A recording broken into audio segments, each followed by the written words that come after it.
అఖిల భారత పంచాయతీ పరిషత్ జాతీయ ఉపాధ్యక్షులు, అమరావతి అభివృద్ధి కమిటీ చైర్మన్ డాక్టర్ జాస్తి వీరాంజనేయులు నేపాల్ రాజధాని కాఠ్మండ్లోని ప్రముఖ మ్యూజియంలు, ఆధ్యాత్మిక వారసత్వ కేంద్రాలను సందర్శించి అక్కడ భద్రపరిచిన చారిత్రక, ధార్మిక సంపదను ఆదివారం నాడు పరిశీలించారు. ఈ సందర్భంగా 17వ శతాబ్దానికి చెందిన అరుదైన పంచముఖ శివలింగాన్ని సందర్శించి దాని చారిత్రక, ఆధ్యాత్మిక విశిష్టతను తెలుసుకున్నారు. శైవ సంప్రదాయంలో శివుని 5 ముఖాలను ప్రతిబింబించే ఈ శిల్పం సత్యోజాత, వాసుదేవ, అఘోర, తత్పురుష, ఈశాన స్వరూపాలకు ప్రతీకగా నిలుస్తుందని ఆయన పేర్కొన్నారు. పంచభూతాలైన భూమి, నీరు, అగ్ని, వాయు, ఆకాశాలలో పరమశివుని సర్వవ్యాపకత్వాన్ని చాటి చెప్పే అద్భుత శిల్పకళా సంపదగా దీనిని అభివర్ణించారు. అనంతరం మ్యూజియంలోని బుద్ధ గ్యాలరీని సందర్శించిన డాక్టర్ జాస్తి వీరాంజనేయులు బౌద్ధమత వ్యాప్తి, బుద్ధుని జీవిత ఘట్టాలు, వివిధ దేశాల్లో అభివృద్ధి చెందిన బౌద్ధ కళా సంప్రదాయాలను ప్రతిబింబించే అరుదైన చిత్రాలు, శిల్పాలు, చారిత్రక ఆధారాలను పరిశీలించారు. గౌతమ బుద్ధుడు నేపాల్లోని లుంబినిలో జన్మించడం వల్ల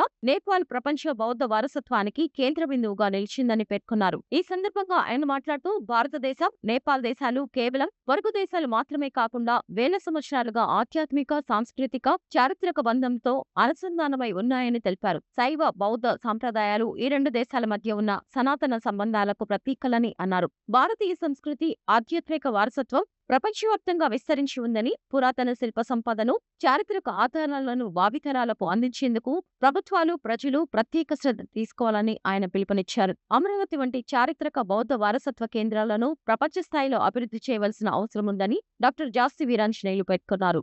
నమస్కారం.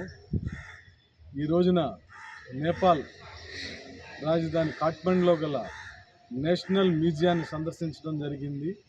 ఇక్కడ చరిత్ర చాలా అద్భుతంగా ఉంది.